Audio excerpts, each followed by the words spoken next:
지난 시간에 중앙은행이 물가 상승률 타겟 레이트 목표 수준 물가 상승률을 이제 상향 조정했을 때 시간이 흘러감에 따라서 어떠한 변화가 나타나는지에 대한 이야기를 잠깐 했었고요. 그 다음에 이어서 이제 마지막으로 조정 과정을 좀 정리해 보도록 하겠습니다. 우선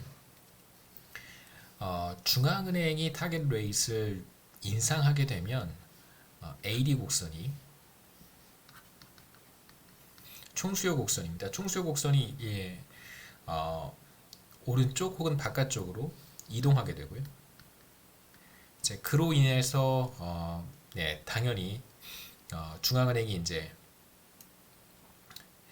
금리를 인하한다고 말씀을 드렸고, 처음에 이제 금리를 크게 인하를 하고 그 다음에 이제 서서히 이제 조정해가는 이전 수준으로 조금씩 인상해가는 그러한 금리 정책을 수행할 것이라고 말씀을 드렸습니다. 그러면서 인플레이션은 서서히 상승해 갈 거고요. 그러면 이제 총 공급 곡선은 이런 형태를 취할 테니까 전기의 물가 상승률이 이제 새로운 앵커가 되는 방식으로 계속해서 조정이 될 거예요. 그러면 총 공급 곡선은 시간이 흘러감에 따라서 이렇게 위쪽으로 이렇게 위쪽으로 이렇게 이동해 가면서 시간이 충분히 흐르게 되면 새로운 균형, 중앙은행이 조정한 새로운 타겟 레이 수준으로 수렴해 갈 것이고, 그 다음에 GDP 갭은 이제 0이 되겠죠. 그래서 시간이 충분히 흐르게 되면 새로운 장기 균형 수준으로 수렴해 간다는 사실을 우리가 확인할 수 있습니다. 임펄스 리스판스를 한번 살펴보면 중앙은행이 타겟 레이트를 예를 들면 3%, 현재는 2% 수준에서요.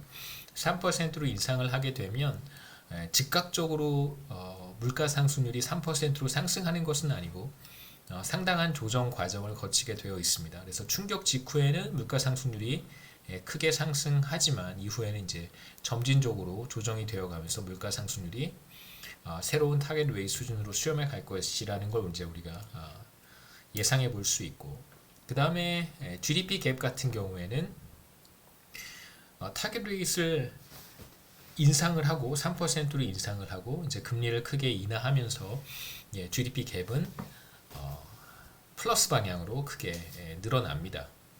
그래서 일종의 이제 경기 변동 사이클이 만들어진다는 걸 우리가 확인해 볼 수 있죠.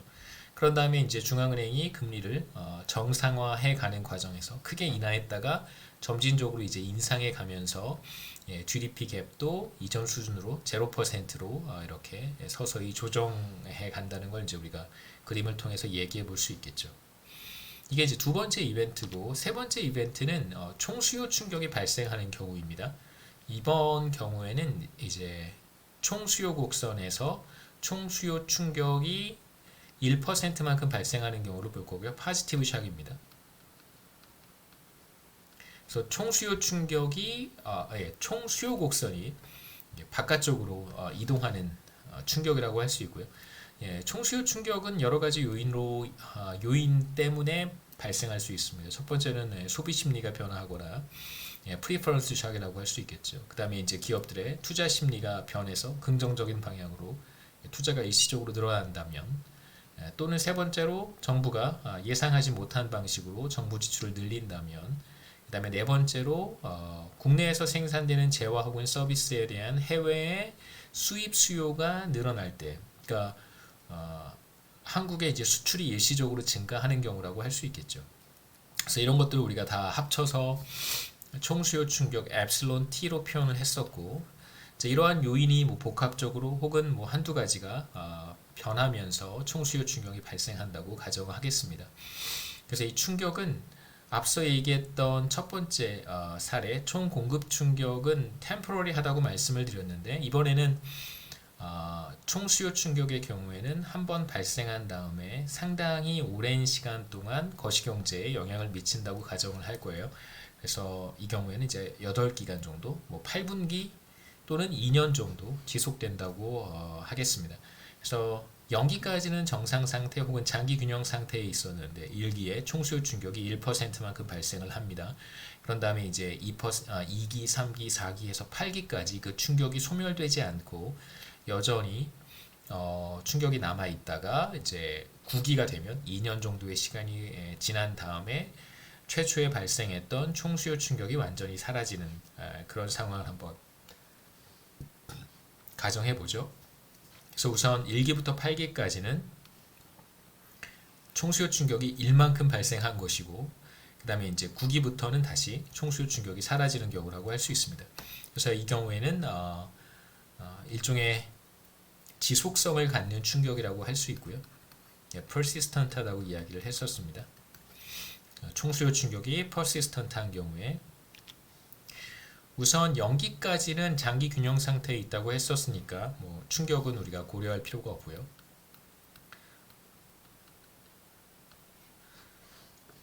그 다음에 이제 1기의 총수요 충격이 1만큼 발생합니다.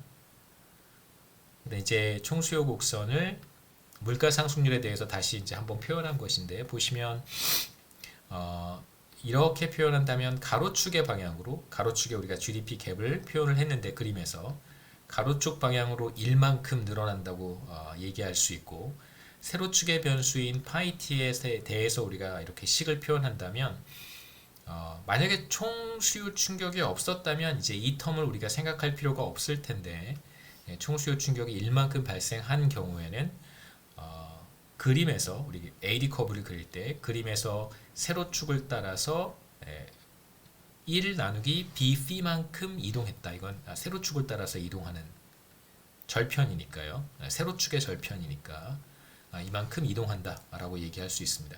그래서 1기부터 8기까지의 총수요 곡선은 이런 형태가 되고, 그 다음에 다시 9기가 되면 이전 형태의 모습을 취하게 되겠죠. 총수요 충격이 다시 사라질 테니까.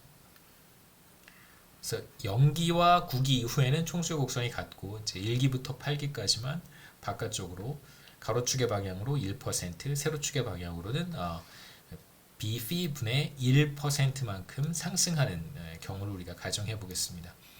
그 다음에 총 공급 곡선의 경우에는 이제 뭐 별도의 충격을 우리가 생각할 필요가 없으니까 총 공급 충격은 우리가 0이라고 가정을 했고요. 그 다음에 이제 0기부터 시작을 한다고 우리가 이야기를 할 텐데, 0기까지는 정상 상태에 있었으니까 지난기의 인플레이션 레이트, 실현된 인플레이션 레이트는 중앙은행의 타겟 레이트가 같겠죠. 그래서 이렇게 표현할 수 있습니다. 근데 다만 이제 총수요 충격이 발생한 이후 시점부터는 이제 AS 커브가 지난 두 번의 이벤트에서 우리가 살펴봤던 것처럼 계속해서 조정이 될 테니까 AS 커브는 이제 이동해 갈 거예요. 우선 단기 균형을 한번 계산해 보겠습니다. 단기 균형을 제가 한번 계산해 보죠. 이제 총수요 곡선은 이렇게 생겼습니다. 우선 계산을 먼저 한번 해보고, AD 커브는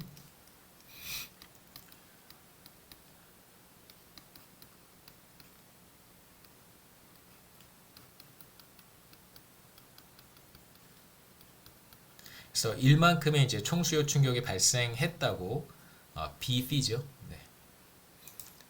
1%만큼의 총수요 충격이 발생했고, 우리는 지금 1기를 생각하고 있습니다. t 대신에 제가 1을 쓰겠습니다.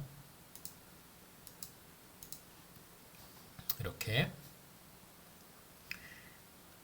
그 다음에 AS 커브, BF고요. AS 커브는 이제 파이 1, 지난기의 물가 상승률은 타겟 레이트가 같았으니까 0기까지는 장기 균형 상태에 있어서요. 그 다음에 이제 GDP 갭 1기여서 다 1이라고 썼습니다. 그 다음에 실제로 파이 0, 0기의 인플레이션 레이트는 타겟 레이트가 같았기 때문에 자 이렇게 쓴 것이고, 이건 이제 중앙은행의 통화정책 때문에 파이스타가 나타나는 것이겠죠. 그래서 1기의 단기 균형을 계산해 보라고 한다면 AD 커브와 AS 커브가 만나는 점이 바로 1기의 단기 균형이 됩니다. 그래서 AS 커브를 AD 커브 이렇게 대입해 보면, 혹은 AS 커브를 이렇게도 다시 쓸 수 있겠죠. 파이 1 마이너스 파이스타는 베타의 GDP 갭과 같으니까 이 값을 이 괄호 안에 AD 커브에 괄호 안에 이렇게 대입해도 됩니다. 그래서 AD 커브를 다시 쓰면 AS 커브와 결합했을 때 이렇게 되겠죠. 그 다음에 이게 바로 총수요 충격이에요. 총수요 충격이 1만큼 발생했을 때 그러면 그때 GDP 갭은 이 텀을 이제 왼쪽으로 넘겨주면 넘겨주면 이제 y hat 있으니까 여기 y hat은 1이라고 쓰고요. 그 다음에 b phi 베타는 넘어가면 플러스가 될 테니까 플러스에 b phi 베타가 되겠죠. 그래서 묶어서 y hat 1이라고 쓸 수 있고 이게 바로 총수요 충격과 같습니다. 그래서 총수요 충격이 만약에 발생하지 않았더라면 그럼 그냥 GDP 갭은 0이 되는 거죠. 그래서 정리를 하면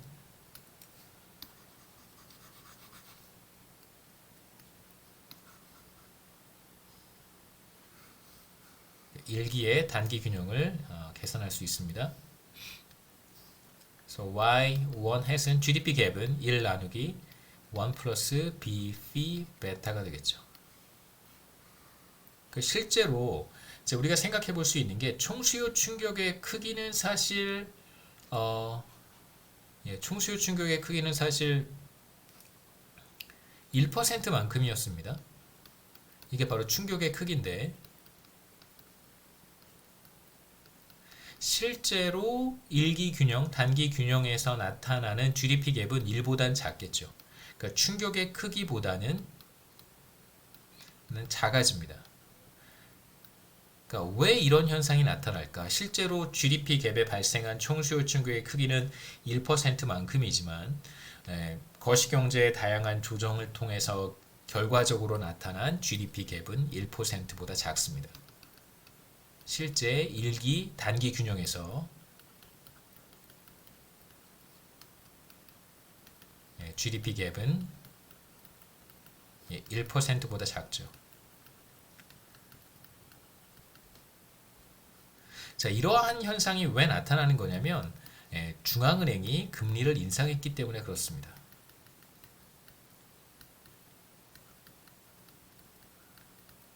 그러니까 금리 인상의 결과 투자가 감소할 것이고 그 투자의 감소로 인해서 실제 일기 단기 균형에서 나타나는 GDP 갭은 최초 충격의 크기 1%보다는 작다고 우리가 얘기할 수 있어요. 여기서 이제 구체적으로 제가 계산하지는 않을 거고 이자율이 어떻게 이렇게 되는지는 한번 생각해 보시면 도움이 될 것 같습니다. 그 다음에 인플레이션 레이트 우리가 계산해 볼 수 있겠죠. AS 커브를 이용하면 타겟 레이트 더하기 베타의 GDP 갭인데 일기에 실현된 GDP 갭이 이만큼이니까 일기의 물가 상승률은 베타만큼이라고 할 수 있겠습니다. 그래서 이것 역시 이제 타겟 레이트보다는 물가 상승률이 조금 더 상승하겠죠.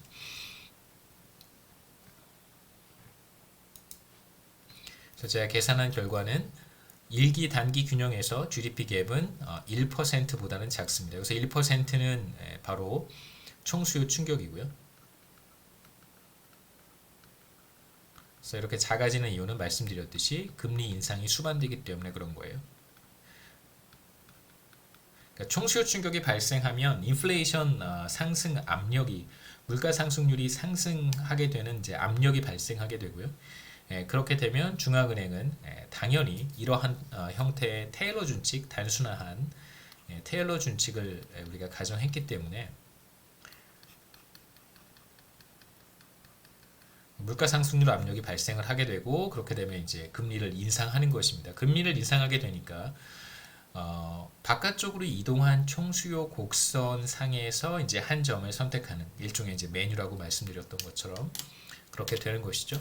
우선 단기 균형 정리를 하고 제가 그림으로 조금 더 설명을 하겠습니다. 단기 균형은 인플레이션율이 주어졌을 때 중앙은행이 선택하는 GDP 갭은 이렇고요. 그러니까 파이 1으로 물가 상승률이 주어진다면 이건 타겟 레이트과 비교했을 때 이만큼의 갭이 발생한 거예요.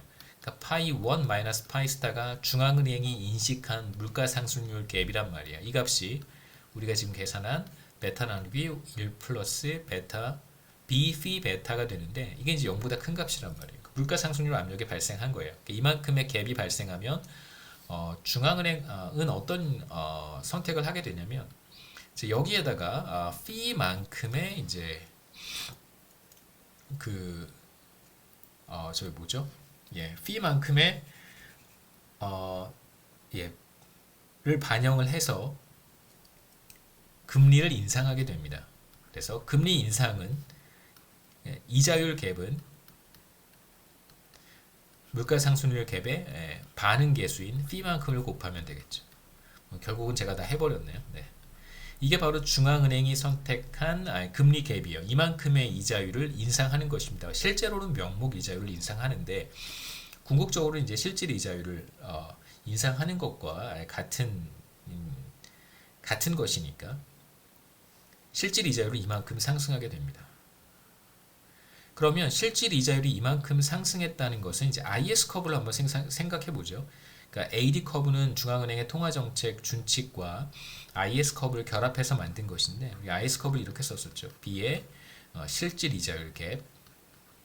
그 다음에 실제로 여기에 1만큼의 총수요 충격이 지금 발생해 있는 거예요. 그러니까 이게 사실 의미가 있습니다. 1만큼의 충격이 발생했어요. 그러니까 이걸 지금 감안해서 중앙은행이 어떤 결정을 한 거냐면 이자율을 인상해서 실제로 GDP 갭을 끌어내린 것이죠. 이만큼을 끌어내린 것입니다.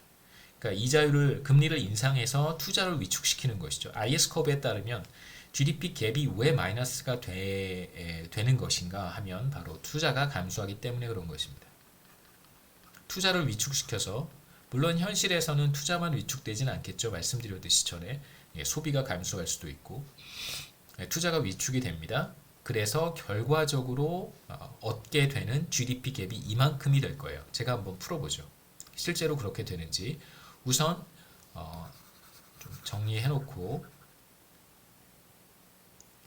우선 인플레이션 갭은 이만큼입니다. 중앙은행이 관찰한 물가 상승률 갭은 이만큼이에요. 타겟 레이트보다 정확히 이만큼 더 높았어요.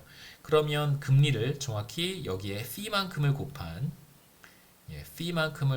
것만큼 금리를 인상할 것이고 그렇게 되면 투자가 얼마만큼 줄어드냐면 여기에 B만큼을 곱한 것만큼 투자가 감소할 거예요. 그러니까 투자의 감소로 인해서 GDP 갭이 줄어들겠죠.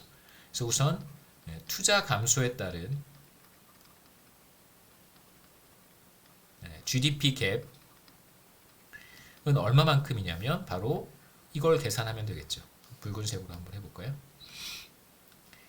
중앙은행이 인상한 실질 이자율 차이, 중앙은행이 선택한 실질 이자율 갭에 마이너스 B만큼을 곱한 것이 바로 투자 감소에 따른 GDP 갭일 거예요. 그래서 이렇게 계산할 수 있습니다.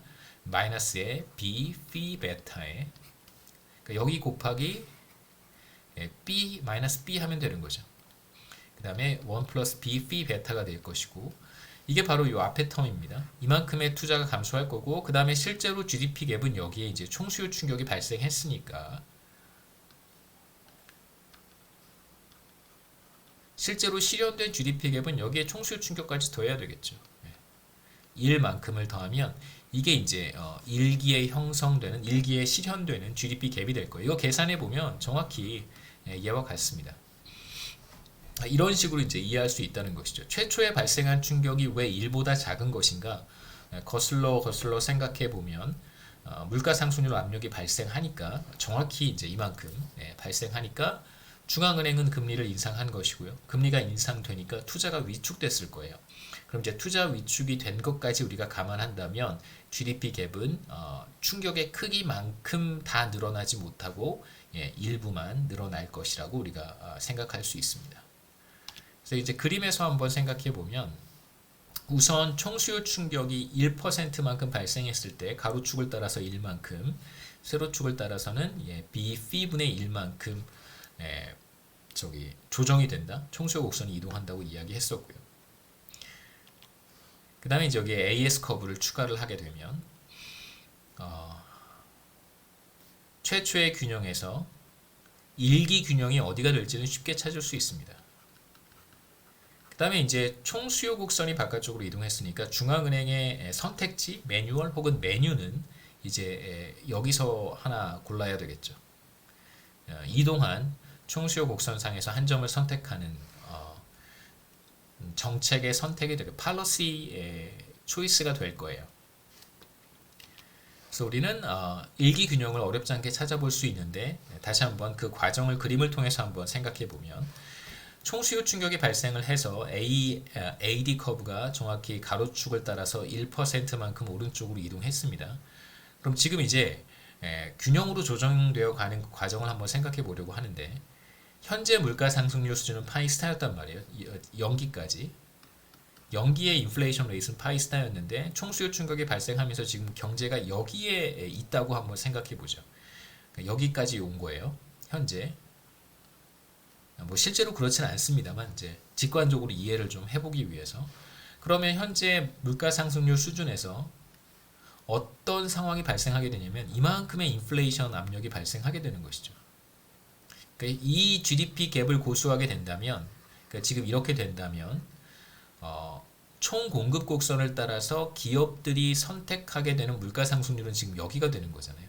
이 점이 의미하는 것이 뭐냐면 총수요 충격이 그대로 다 반영이 된다면 그러니까 중앙은행이 어떠한 액션도 취하지 않고 그대로 GDP 갭이 1% 늘어나도록 내버려 둔다면 뭐 그렇진 않겠습니다만 실제로 실현되는 물가 상승률은 굉장히 높을 거라는 거예요.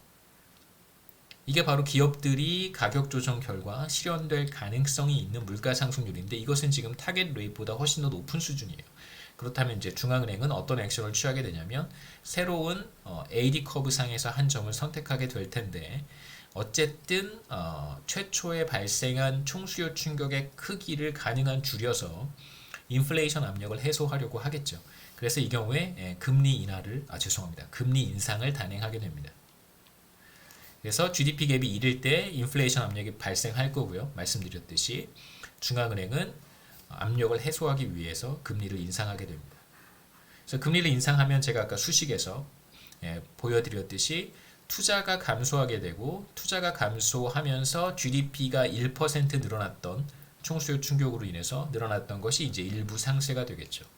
그래서 결과적으로 일기에 형성되는 균형은 바로 이 점이 될 거예요. 그래서 이게 바로 일기의 단기 균형입니다.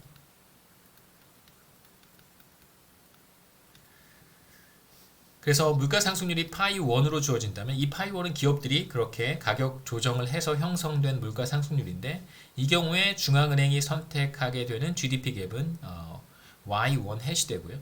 만약에 중앙은행이 Y1 햇을 선택을 했다면 경제가 어느 정도 과열된 것이죠. 물론 최초의 충격보다는 실제로 GDP 갭이 더 낮아지죠. 금리를 인상했기 때문에. 여하튼 중앙은행이 선택한 GDP 갭 수준에서 기업들이 가격 조정을 하게 될 거예요. 물론 이제 총수요가 어느 정도 확대가 된 것이죠. 총수요 충격으로 인해서 투자를 이렇게 낮춰서 어느 정도 상쇄하기는 했지만 그럼 이제 기업이 선택하게 되는 물가 상승률은 정확히 파이 1이 됩니다. 그러한 의미에서 이게 1기의 단기 균형이고요. 이제 2기가 되면 어떠한 변화가 1차적으로 나타나야 되냐면 총 공급 곡선의 앵커가 달라져야 될 거예요.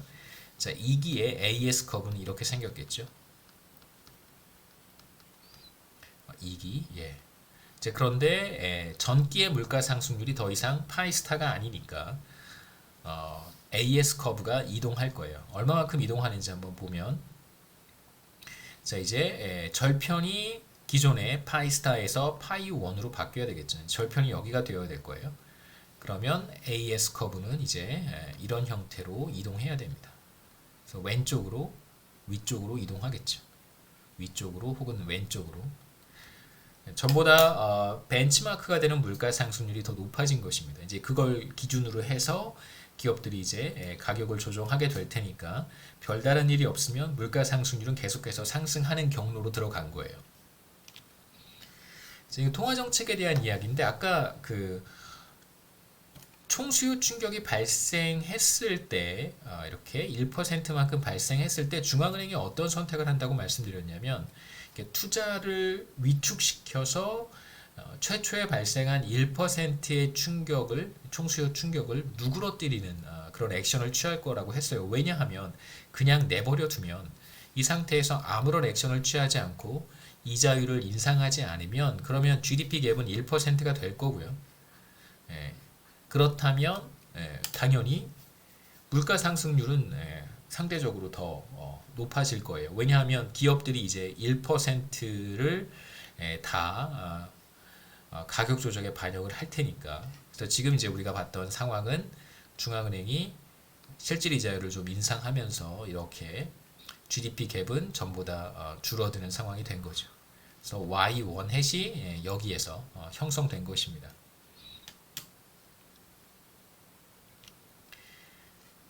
자, 아까 말씀드렸듯이 이제 2기가 되면 기업들의 앵커가 되는 물가 상승률은 상승했고요. 그래서 AS 커브가 위쪽으로 혹은 왼쪽으로 이동하게 됩니다. 그럼 당연히 이제 2기의 균형도 우리가 쉽게 찾을 수 있을 거예요. 그런데 마찬가지 개념을 생각해 보면 됩니다. 이제 어떤 방향으로 균형이 형성될 것이라고 우리가 생각해 볼 수 있냐면 계속해서 이제 AD 커브를 따라서 이쪽 방향으로 이동해 가겠죠. 수요 곡선, 총 수요 곡선을 따라서 이동해 갈 거예요. 그래서 지난 시간에 제가 잠깐 말씀드렸던 것 같은데, 자, 이쪽 방향으로 간다는 것은 경제를 리세션으로 가져가는 거잖아요. 그렇죠? 예. 그다음에 이쪽 방향으로 가는 것은 경제를 붐으로 가져가는 것입니다. 그래서 이쪽 방향으로 가면 이제 금리 인하라고 생각할 수 있고요. 그다음에 이쪽 방향으로 간다면 이제 금리 인상이라고 할 수 있습니다. 자, 앞으로 계속 예상되는 중앙은행의 정책의 방향은 계속해서 금리 인상이 되겠죠. 그럼 금리 인상을 왜 단행할 것인가? 지금 우리가 사용하는 테일러 준칙은 물가 상승률만 반영을 하고 있어요. 그래서 중앙은행의 테일러 준칙은 자, 이런 형태였습니다.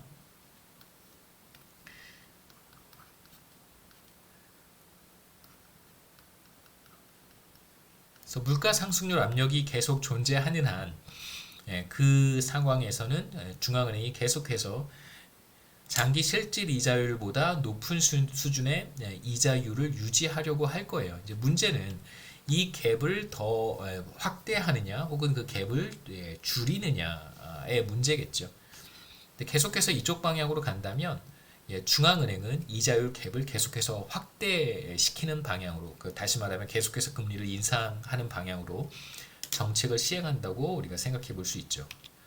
그래서 2기가 되면 공급 곡선이 위쪽으로 이동했고 중앙은행은 새로운 벤치마크 인플레이션율을 적용을 하기 때문에 물가 상승률 압력은 계속해서 존재할 수밖에 없습니다.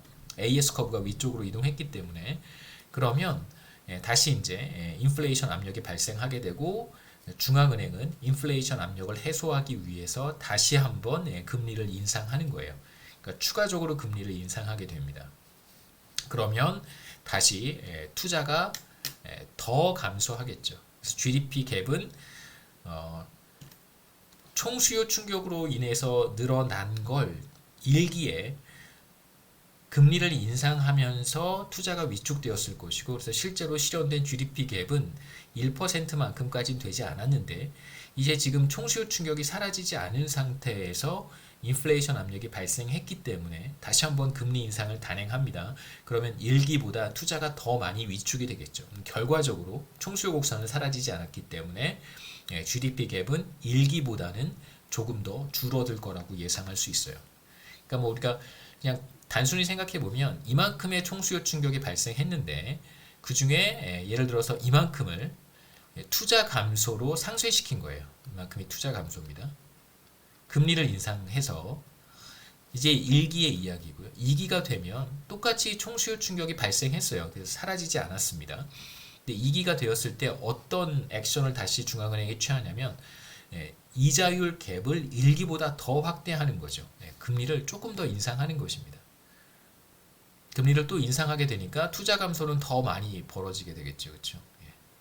이만큼 더 투자가 감소할 거예요. 1기보다 더 많이. 그래서 첫 번째 이만큼이 Y1 햇이라고 한다면 이제 이만큼이 Y2 햇이 되는 것이죠. 그래서 투자가 감소한 게 1기보다 더 커지기 때문에 금리가 상승했으니까요. 더 커지기 때문에 실제로 실현되는 GDP 갭은 1기보다는 더 줄어들겠죠. 그래서 1기보다 GDP 갭은 줄어들었고요. 앞서 이제 보여드렸던 이 그림에서처럼 투자 감소가 더 심해질 테니까 추가적인 금리 인상으로 인해서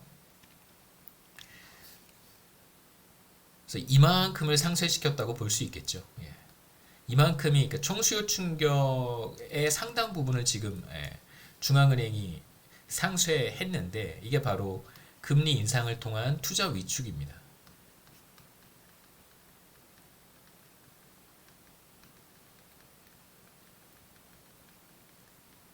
그러니까 이렇게 중앙은행이 하는 이유는 뭐냐면 그냥 내버려 두지 않는 이유는 뭐냐면 그냥 내버려 두게 되면 물가 상승률 압력이 너무너무 커지고 실제로 물가 상승률이 많이 상승하기 때문에 지금 우리가 매우 특수한 형태의 지금 테일러 준축을 보고 있잖아요. 그래서 이제 나타나는 현상입니다. 그러니까 2기의 단기 균형 우리가 똑같이 찾아볼 수 있고 뭐 간단합니다. 총수요 곡선과 총공급 곡선이 만나는 점인데 그러니까 이 점으로 이동해가는 메커니즘이 현실적으로 설명을 하면 조금 더 인투이티브하게 설명을 하면 어떤 과정을 통해서 E1에서 E2로 조정되어 가는가 라고 하는 것이죠. 그 다음에 이제 3기가 되면 다시금 AS 커브는 위쪽으로 이동하게 됩니다. 그러니까 실제로 형성된 물가 상승률 2기의 물가 상승률은 1기의 물가 상승률보다 더 높아요. 그렇기 때문에 3기가 되었을 때는 총 공급 곡선이 다시 한번 위쪽으로 이동하게 되겠죠. 그래서 기업들의 벤치마크가 되는 앵커가 되는 물가 상승률은 전부 다 상승하게 됩니다. 그럼 여전히 인플레이션 압력은 경제 내에 거시 경제 내에 이제 존재하는 상황이 됩니다.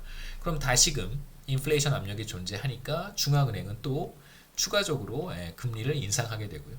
근데 이런 식의 조정이 4기, 5기, 6기, 7기, 8기까지 되어서 이제 거의 다 조정이 되었고 GDP 갭은 0에 근접했고요.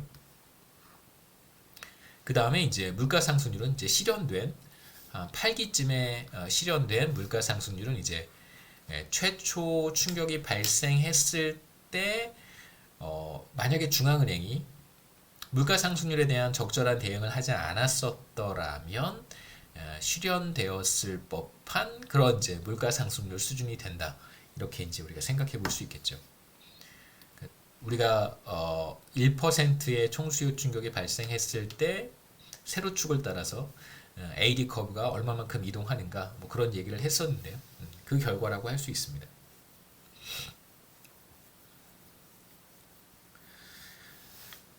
이제 8기의 균형은 여기라고 볼 수 있고요.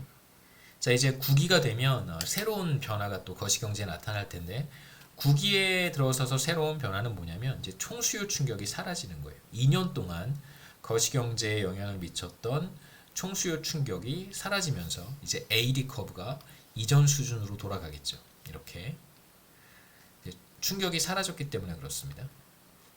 그러니까 최초의 1%의 충격이 8기까지 유지가 되고 이제 9기부터는 그 충격이 사라지게 된다면 총수요 곡선은 다시 이전 위치로 돌아가겠죠. 그래서 총수요 곡선의 이전 위치는 이제 여기가 될 거예요. 제가 다시 한번 써보면 총수요 곡선은 이렇게 생겼습니다. 마이너스 B에 P에 파이 T 마이너스 파이 스타. 총수요 충격이 사라졌으니까요. 그렇게 되면 반드시 중앙은행의 타겟 레이트과 GDP 갭 제로인 점을 지나야 될 테니까 이렇게 이동하게 되겠죠. 그러면 9기가 되었을 때 단기 균형이 어디에서 형성되는지 우리는 이제 쉽게 얘기할 수 있는데 그러면 이 점까지 조정되어 가는 과정을 우리가 뭐라고 얘기할 수 있을까?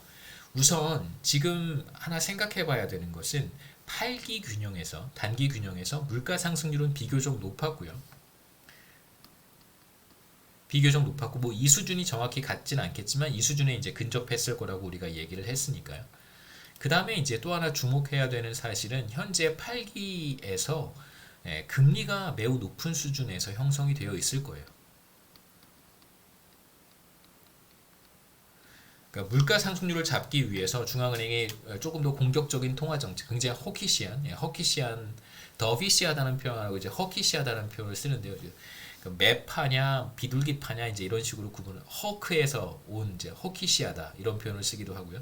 그 다음에 이제 더브에서 온 비둘기, 더비시하다는 표현을 쓰는데 중앙은행의 스탠스가 통화 정책에 대한 스탠스가 때로는 매처럼 행동할 때가 있고 또는 이제 비둘기처럼 행동할 때가 있는데 매와 같이 행동한다. 그러니까 허키시하다. 이 표현은 뭐냐면요.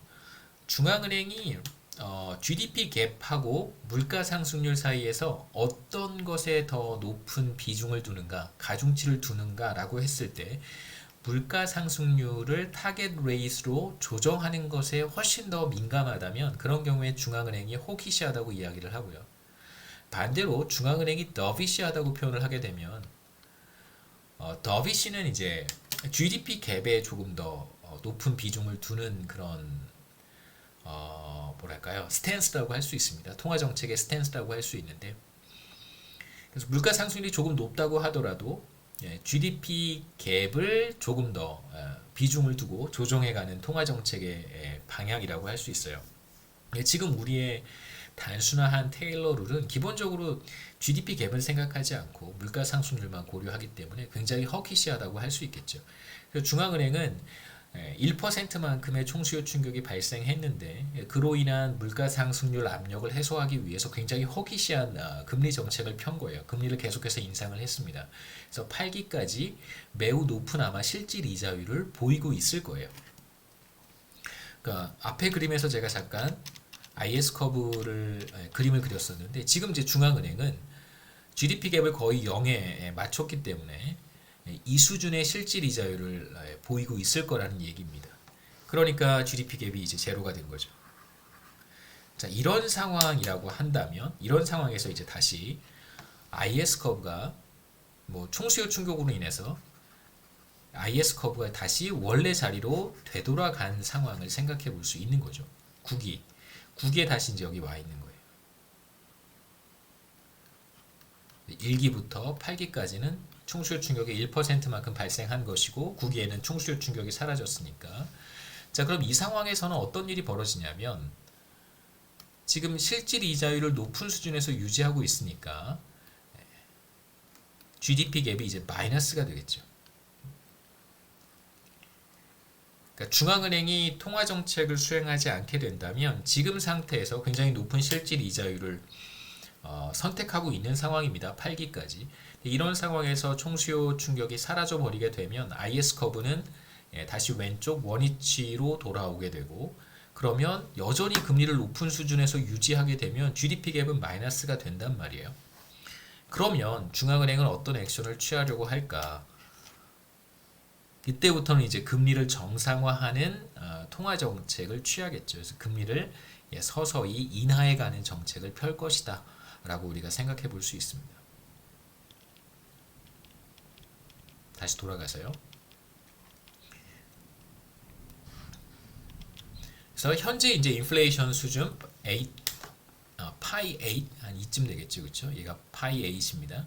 자, 파이 8 수준에서 이제 총수요 충격이 거꾸로 마이너스 1만큼 발생했다. 혹은 정확히 표현하면 나중에 바꿔놓겠습니다. 총수요 충격이 사라진 것이죠. 사라져 버렸습니다. 그래서 이제 AD 커브가 원위치로 되돌아왔고 이제 현재 인플레이션율에서 디스인플레이션 압력이 발생하는 것이죠. 디스인플레이션 압력이 발생하게 됩니다. 그러면 이제 중앙은행은 금리를 인하하게 되고 총수요 충격이 사라졌을 때 나타날 수 있는 급격한 GDP 갭의 감소가 어느 정도 완화가 되겠죠. 금리를 인하하게 되면 지난 1기부터 8기까지 위축되었던 투자가 다시 되살아나기 시작할 거예요.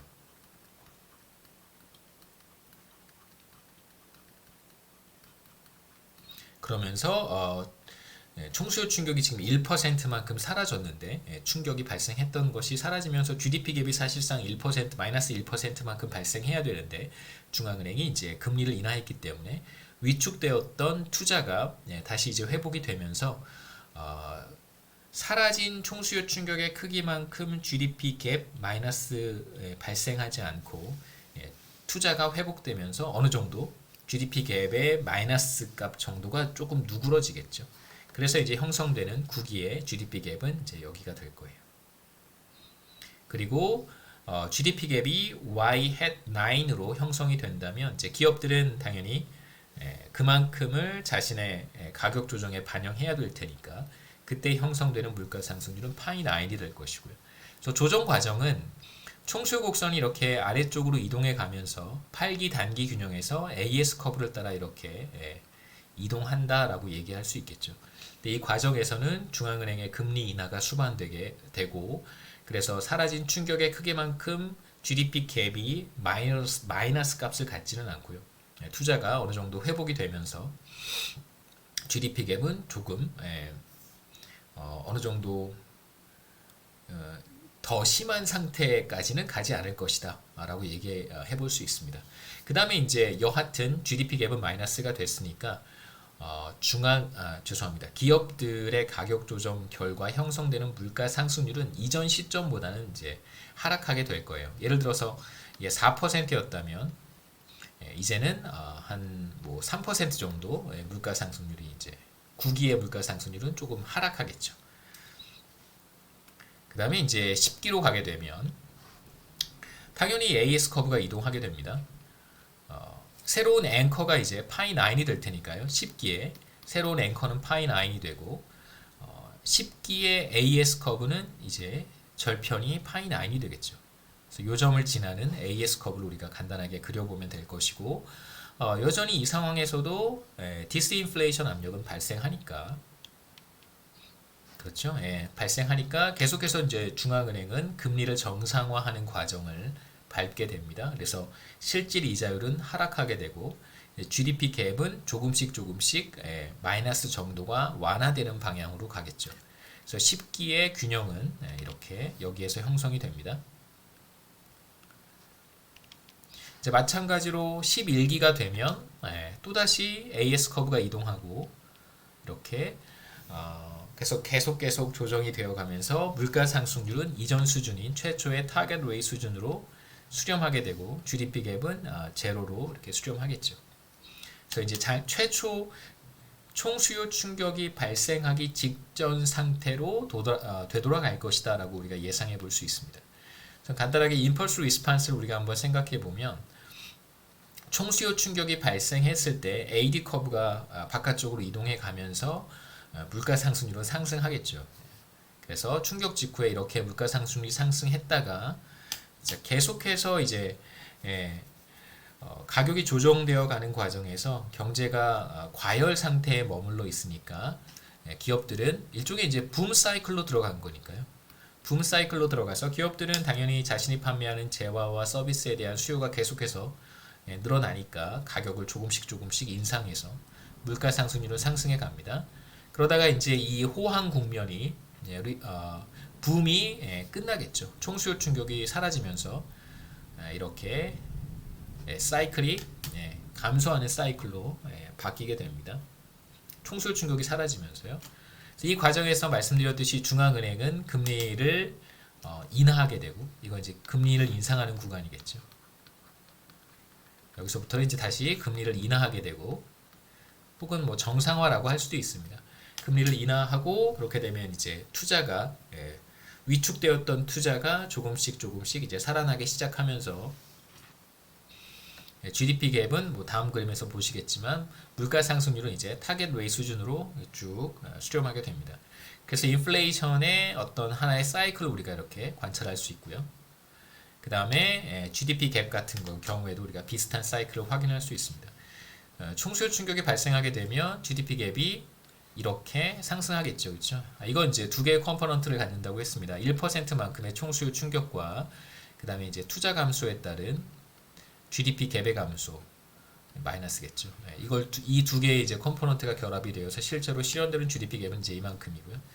그 다음에 중앙은행이 계속해서 금리를 인상할 테니까 발생했던 1%의 충격은 조금씩 상쇄가 돼서 거의 소멸될 것이고 GDP 갭이 제로로 수렴할 때쯤 되면 이건 뭐 디펜드 합니다. 중앙은행이 얼마나 적극적으로 정책을 펴느냐에 따라서 달라질 수도 있어요. 예를 들면 이렇게 될 수도 있겠죠. 그렇죠? 이렇게 아직 다 사라지지 않은 상태에서 GDP 갭이 마이너스가 될 수도 있습니다. 디펜드 한 거고요. 별 의미는 없고 이제 이 과정을 통해서 사이클이 만들어질 수 있다는 걸 보여드리는 것입니다. 총수요 충격이 사라지게 되면 마치 꼭 리세션으로 들어간 것과 같은 현상이 나타나겠죠. GDP 갭이 마이너스가 되고, 물론 이제 총수요 충격이 사라진 것만큼 하락하지는 않을 거예요. 왜냐하면 이제 금리 인하가 단행될 테니까 위축되었던 투자가 살아나면서 그렇게 심하게 GDP 갭이 마이너스 값을 갖지는 않게 될 것입니다. 그 다음에 이제 서서히 다시 조정이 되면서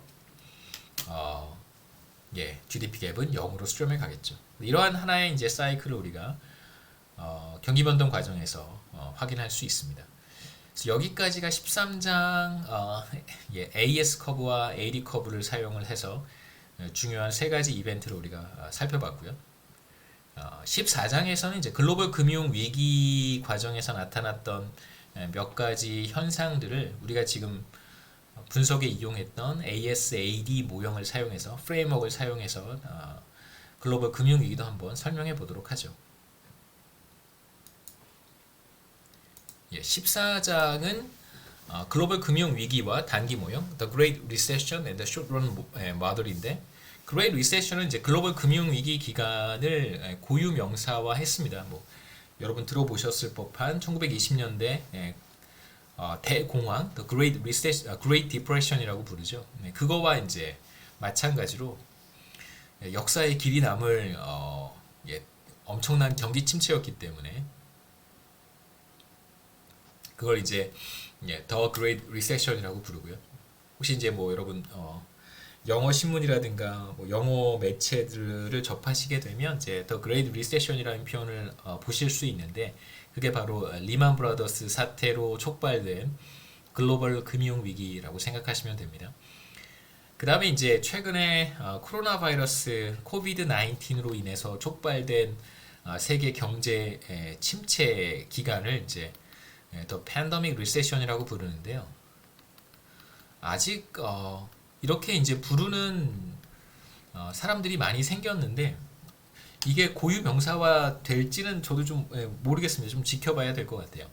팬더믹 리세션이라는 표현을 이제 자주 써서 아마도 제 생각에는 The Great Recession과 같이 2020년, 2021년 두 해 동안에 이제 21년 아마 하반기부터는 서서히 이제 리세션에서 빠져나가게 될 텐데, 이 기간을 이제 팬더믹 리세션이라고 부르지 않을까, 더 팬더믹 리세션이라는 생각이 듭니다. 숏런 마들은 지금 13장에서 봤던 ASAD 모형을 이제 단기 모형이라고 부르는 거고요. 자, 이 ASAD 모형을 사용을 해서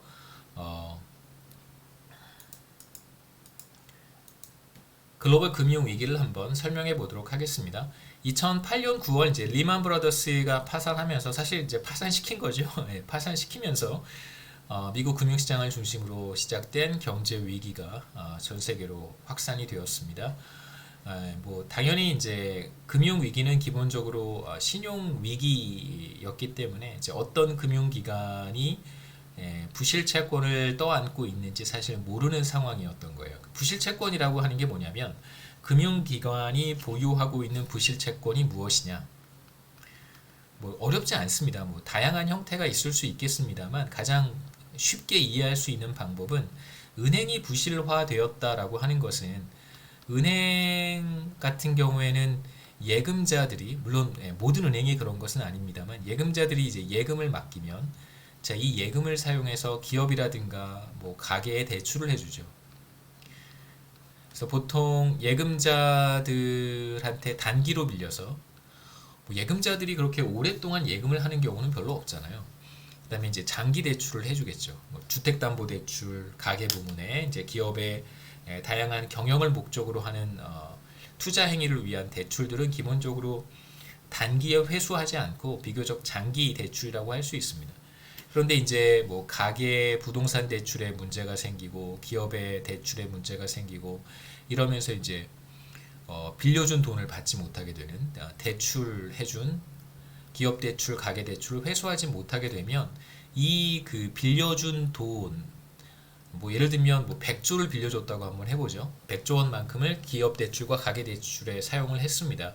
그런데 만약에 이 중에 50조만큼을 되돌려받지 못하게 됐다. 여러 가지 이유가 있을 거예요. 가계부문 같은 경우에는 주택시장이 폭락하거나 그렇게 되면 뭐 10억짜리 집을 사는데 예를 들어서 3억, 한국 같은 경우에는 그렇게 많이 대출을 안 해주지만 미국 같은 경우에는 사실 굉장히 많이 대출을 해주니까 10억짜리 집을 사는데 예를 들면 8억까지도 대출을 해주거든요. 그런데 이제 문제는 은행에서 8억 대출을 해줬는데 이제 몰기지 상품이라고 하는 것이 그런 것입니다. 이제 8억을 대출을 해줬는데 주택 시장이 폭락하면서 여러 가지 경제 충격으로 인해 10억 하던 집이 갑자기 이제 4억으로 떨어진 거예요. 근데 지금 문제는 금융기관으로부터 차입한 금액이 8억이란 말이에요. 그럼 이제 이 집을 이 주택을 금융기관이 은행이 이렇게 회수를 할 텐데 회수해서 이 주택을 뭐 한국 같으면 경매시장에 경매로 팔아야 되겠죠. 이제 매각을 해야 될 거예요. 근데 문제는 주택시장이 폭락했기 때문에 이 주택의 가격이 8억은 당연히 회수 못하고 4억까지도 막 떨어졌었단 말이에요. 그 글로벌 금융위기 당시에. 그럼 이제 이거 4억이라도 받을 수 있으면 다행인데 4억도 못 받을 수도 있단 말이에요. 3억 받는 거예요. 그러면 이제 뭐 4억 겨우 받았다고 한번 해보죠. 그러면 이제 가계대출 부문에 있어서 50%의 손실이 발생한 거죠. 그래서 이런 식의 손실이 전방위적으로 발생한다면 기업 부문에서 가계나 죄송합니다. 은행 부문에서 가계나 기업에게 대출해준 100조 원 가운데 뭐 비슷하게 50% 정도의 손실이 발생했다면 이 중에 50조가 부실채권인 거예요.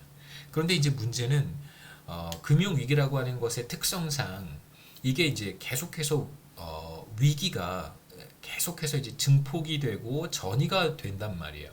그러면 이 손실이 어느 한 시점에서는 뭐 한 50조 정도 되는 것처럼 추산이 되는데 시간이 점점점 흘러가고 경제 위기가 조금 더 심화되면 심화될수록 그 다음에 이제 사람들이 직장을 잃게 되고 기업들이 뱅크럽트 되고 이런 식의 이제 전방위적으로 경제 위기가 확산이 되면 기업 은행 부문에서의 부실 채권의 규모가 이게 단순히 어느 한 시점에서는 50조였었는데 시간이 흘러가면 이게 60조가 되고 70조가 되고 계속해서 불어나는 상황이 되는 것입니다. 그러면 어떤 문제가 생기냐면 또 다른 금융기관들이 이런 비슷한 모습들을 다 보이는 거죠. 다 금융기관이라고 한다면. 그러면 이제 은행 간의 거래가 중단되게 돼요. 이렇게 이 은행이 지금 부실화되고 있는데 그래서 이 은행이 이제 자금이 필요합니다. 자본 조달을 해야 되겠죠. 자금이 필요해서 다른 금융기관이라든가 혹은 뭐 중앙은행도 포함이 되겠죠. 이렇게 돈을 끌어오려고 하면 빌려오려고 하겠죠. 빌려와서 뭔가 이제 부실 채권을 상각해야 되는데 다른 금융기관들이 대출을 해주지 않는 거예요. 왜냐하면 이 금융기관의 부실 채권의 규모를 가늠할 수 없기 때문에.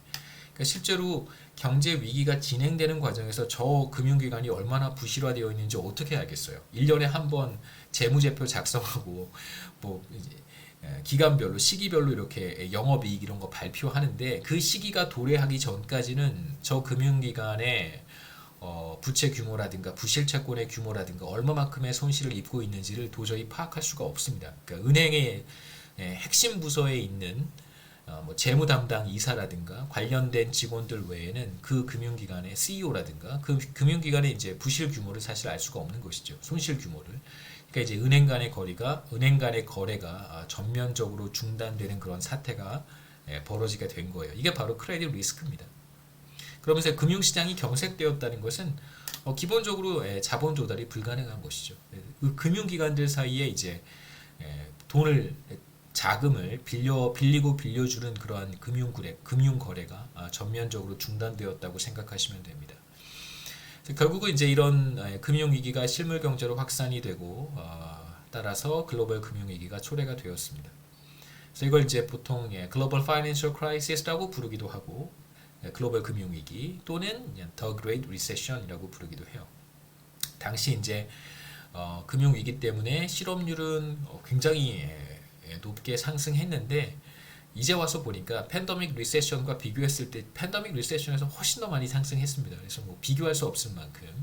그러니까 왜냐하면 코로나 바이러스로 인한 뭐 락다운 이런 현상은 사실상 경제적 거래를 그냥 강제적으로 중단하는 형태였었단 말이에요. 그러니까 뭐 사업장이라든가 어떤 생산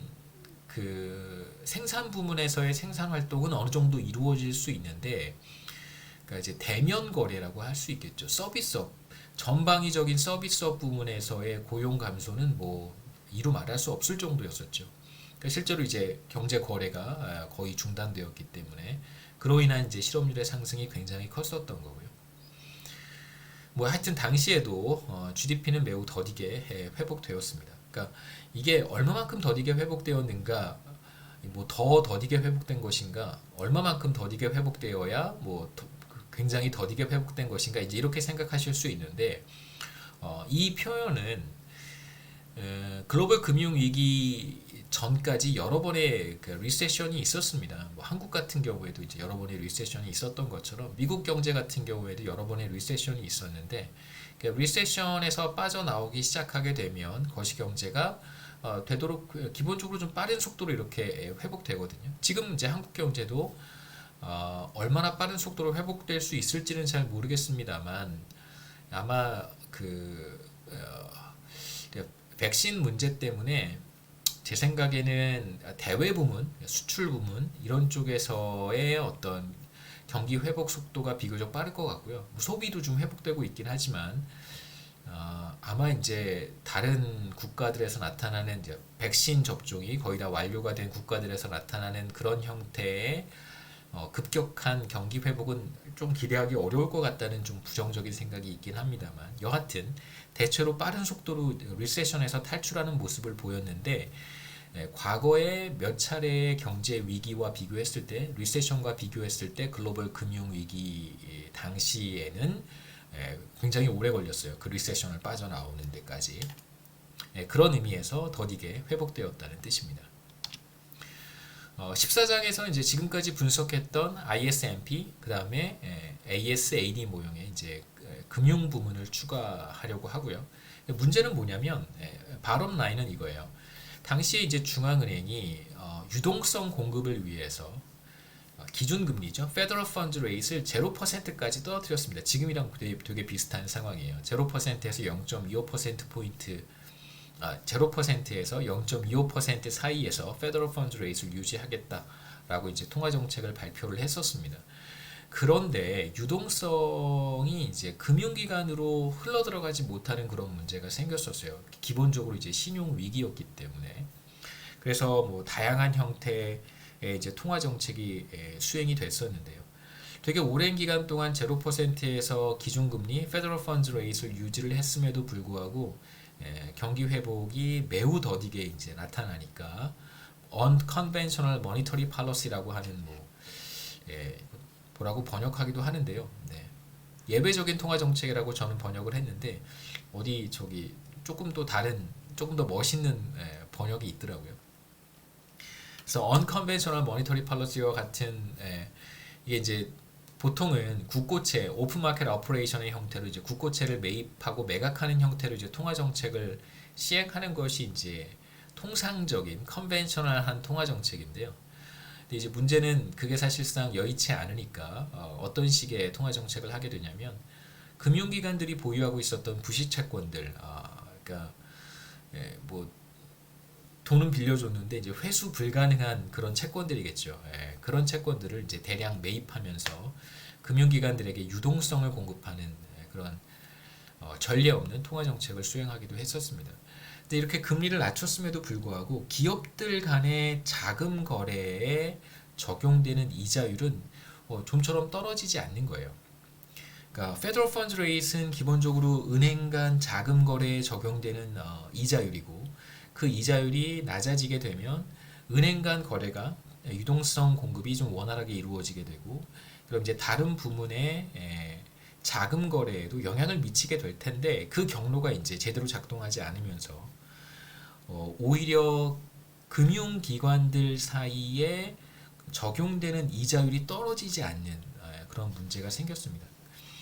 이제 이런 문제가 그럼 왜 나타날 수밖에 없는가? 왜 글로벌 금융위기 당시에 기업 간 거래 혹은 금융기관 간 거래에 적용되는 이자율이 왜 떨어지지 않았는가? 왜 하락하지 않았을까? 이런 얘기들을 좀 해보도록 하겠습니다. 그래서 금융위기가 발생한 직후에 미국이나 유럽 중앙은행이 정책금리를 이제 제로금리 수준으로 인하했음에도 불구하고 기업이라든가 가게가 자금을 빌릴 때 지불해야 되는 이제 금리는 좀처럼 떨어지지 않았습니다. 그러니까 이제 금리 사이에 괴리가 발생한 것이죠. 그래서 금융시장과 주택시장 붕괴로 나타난 부정적인 총수요 충격 이후에 실제로 정책금리 Federal Funds Rate과 실제 금리 사이에 이제 괴리, 이걸 웨지라고 부르기도 하는데요. 이런 웨지 때문에 가계의 자산 가치는 감소했고 실업은 증가하고 소비는 크게 감소했습니다. 그래서 이제 금융위기에 대한 중앙은행의 정책을 간단하게 말씀드렸고요. Conventional Monetary Policy. 그 다음에 이제 부실 채권뿐만이 아니라 Mortgage Backed Security라고 해서 이제 이거 MBS라고 보통 부르는데요. 이제 MBS라고 하는 것은 간단하게 말씀드렸던 적이 있는데 그 대체적으로 신용이 굉장히 좋은, 그러니까 신용 점수가 스코어가 굉장히 좋은 사람들을 중심으로 뭐 한국 같은 경우에 예를 들어서 말씀을 드리면 주택담보대출 같은 경우에는 이제 주택을 담보로 설정을 하고 그리고 대출을 시행하는 것이기 때문에 사실 그 사람의 신용이 중요하지는 않습니다. 물론 몇 가지 이제 뭐 들여다 보기는 하죠. 근데 이제 문제는 관건은 구입하고자 하는 주택의 가치가 어떤가에 따라서 담보가 시행되기 때문에 개인의 뭐 크레딧은 그렇게 중요하진 않아요. 근데 이제 미국 같은 경우에는 이 그 담보 물건 자체보다는 실제로 이 주택을 구입하는 사람의 크레딧 스코어를 더 비중 있게 보고 주택 가격의 80% 혹은 90%까지 대출을 해주는 그런 금융 상품을 판매를 합니다. 그런 금융 상품을 이제 모기지라고 하고요. 모기지라고 보통 부르기도 하죠. 이제 모기지라고 합니다. 근데 생각해 보면 크레딧 스코어가 굉장히 높은 사람들은 뭐 직장도 안정적일 것이고 그런 거 다 이제 체크를 하니까요. 그런 사람에게 만약에 제가 금융기관입니다. 은행이에요. 그런 사람에게 제가 몰기지를 판매를 하면 그 사람은 매달 뭐 이자와 원금의 일부를 상환을 하겠죠. 그러면 모기지를 판매한 금융기관 입장에서는 굉장히 좋은 상품을 좋은 그 수입원을 하나 가지고 있는 거예요. 여기에서부터 이제 돈을 벌 수 있는 거죠. 예. 당연히 이제 금융기관들은 그런 방식으로 대출을 해주는 방식으로 이제 수입을 창출하잖아요. 근데 크레딧 스코어가 굉장히 좋은 사람들에게 몰기지를 판매를 했다면 금융기관은 상당한 이익을 얻을 수 있습니다. 그 사람이 좀처럼 연체를 하지도 않을 것이고요. 크레딧 스코어가 높은 사람들을 선별해서 몰기지를 판매했기 때문에 그러니까 대체적으로 2000년까지는 이제 2008년에 글로벌 금융위기가 발생했으니까 2000년 초까지는 대체로 이런 기조를 유지를 해왔어요. 금융기관들이. 근데 그러다가 2000년 넘어서면서부터 이런 이제 몰기지 판매가 조금씩 문제가 생기기 시작합니다. 우선 이 몰기지를 가지고 있으면 이제 돈을 버는 거죠, 그렇죠? 계속해서 원금과 이자가 들어오니까. 그래서 이 몰기지를 이용을 해서 또 다른 금융 상품을 만들 수 있어요. 금융 상품을 만들 수 있습니다. 이건 일종의 채권이란 말이에요, 채권. 금융 상품을 만들 수 있습니다. 그러니까 채권이라고 하는 금융 상품이 존재하면 그걸 가지고 이제 금융 상품을 변형해서 파생 상품의 형태를 만들 수 있어요. 파생 상품이 궁금한 학생들은 이준행 교수님이나 이제 우승현 교수님이 이쪽 금융 상품에 대한 강의를 많이 하시니까. 그래서 기본적으로 몰기지는 채권이고 이런 채권을 다른 또 금융 상품과 병합하거나 해서 이제 파생 상품 데리버티브즈라고 하는데 데리버티브즈 같은 것들을 이제 만들어낼 수 있습니다. 그래서 굉장히 기초 자산이 몰기지이기 때문에 굉장히 좋죠. 안정적입니다. 크레딧 스코어가 좋은 사람들이 계속해서 원금과 이자를 상환하기 때문에 굉장히 좋은 금융 상품이에요. 그런데 2000년 이후부터 갑작스럽게 저도 이제 그러한 변화가 시장에서의 변화가 나타났다는 얘기만 들었지 이게 항상 문제가 생길 때는 그냥 스물스물 그런 문제가 생기는 것 같아요. 여하튼 갑자기 이제 금융기관들이 크레딧 스코어가 높지 않은 사람들한테까지 몰기지를 판매하기 시작했어요. 이 당시 2000년대 초반에 주택 시장이 주택 가격이 상승하기 시작합니다.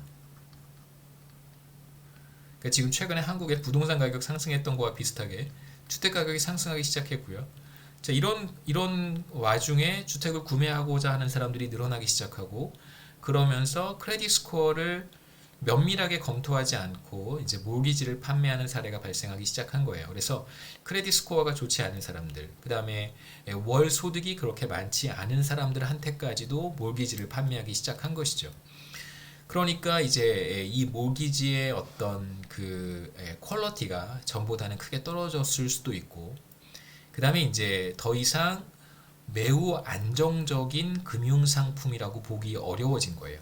채권이 이제 채권이긴 채권인데, 이 채권이 조금씩 리스크가 누적되어 가고 있었다고 볼 수 있겠죠. 자칫 잘못해서 몰기지를 구입한 사람들이 일자리를 잃어버리거나, 혹은 여러 가지 문제로 인해서 몰기지 이자를 상환하지 못하는 경우에 이 채권은 사실상 부실 채권이 될 수 있습니다. 그럼 이제 은행이 손실을 보게 되는 것이죠. 아까 제가 설명드렸던 것처럼. 그런데 이제 유명한 IB들, 인베스트먼트 뱅킹이죠. 투자 은행들, 예를 들면 리만 브라더스, 골드만삭스, 뱅크 오브 아메리카, 뭐 이런 이제 JP 모건 이런 이제 IB들이 몰기지 금융상품 채권을 토대로 해서 여러 가지 다양한 금융상품들을 개발을 했고, 이 금융상품들을 개발을 해서 자금을 조달하게 돼요. 자금을 조달을 했습니다. 그 다음에 이 조달한 자금을 또 다른 곳에 투자를 해서 수익을 창출하고 있었어요. 그래서 상당히 많은 돈을 IB들이 벌고 있었습니다. 그 중에 하나가 리만 브라더스였었어요. 근데 문제는 경제 위기가 발발하기 시작하면서 많은 사람들이 일자리를 잃게 되고, 여러 가지 루트를 통해서 위기가 전이가 됐는데, 그 중에 이제 중요한 그 문제가 바로 이 몰기지에 있었습니다. 그래서 몰기지를 상환하지 못하는 사람들이 늘어나기 시작하면서 이 몰기지를 기초로 해서 만들어진 구축된 금융상품들이 부실화되기 시작한 거예요.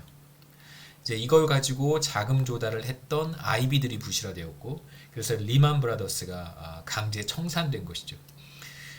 그러면서 이제 뭐 전방위적으로 투자한 뭐 금융기관들, 기업들 뭐 다 연쇄적으로 망가지는 그런 문제가 생겼던 것입니다. 대표적으로 이제 몰기지 백트 시큐리티, 기본적으로 이 채권이 부실화되면서 이 몰기지 백트 시큐리티 MBS예요. 이 MBS 자체가 이제 문제가 생기기 시작한 것이죠. 이제 MBS를 가지고 있어도 더 이상 채권인 채권인데, 파생 상품인데 더 이상 이제 수익이 나지 않는 그런 금융 상품이 되어버린 것이죠. 그러니까 뭐 리만 브라더스가 MBS를 만들어서 판매를 한 거예요. 그리고 자금 조달을 했는데 그 MBS를 누군가 구입을 했겠죠. 근데 그 구입한 사람들은 다 이제 뭐 휴지 조각이 되어버린 거죠. 더 이상 뭐 누구도 사주지 않으니까. 그러니까 이제 중앙은행의 어떤 그 당시 이제 중앙은행이 뭘 했었냐면 이 MBS들을 대량으로 매입하는, 그러니까 부실 채권을 매입하니까 얼마나 말이 많았겠어요.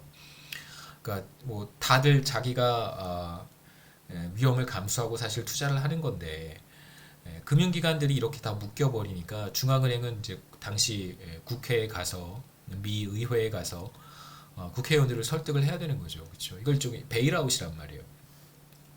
그러니까 미국의 국민들은, 사실 미국의 시리즌들은 용납할 수 없는 사실이고, 자기 돈으로 자기가 투자를 했는데 왜 그 국가의 세금으로 금융기관들을 살려줘야 되는가? 당시 이제 논란이 굉장히 많았었습니다. 그래서 벤 버냉키가 당시 의장이었었는데 대통령 버락 오바마까지 나서서 뭐 금융기관 베일아웃이 필요하다, 뭐 이런 이야기들 많이 회자가 됐었죠. 금융시장의 마찰을 이제 우리가 좀 모형에 반영을 해서 ASAD 모형에 반영해서 좀 설명을 해야 될 필요가 있습니다. 뭐 여기서부터는 제가 뭐 대체적으로 당시에 일어났던 상황들을 뭐 조금 좀 더 많이 말씀드리면 좋을 텐데, 조금 이제 압축적으로 제가 말씀드렸고요. 당시 이제 있었던 금융 위기가 또 다시 발발할 수도 있습니다.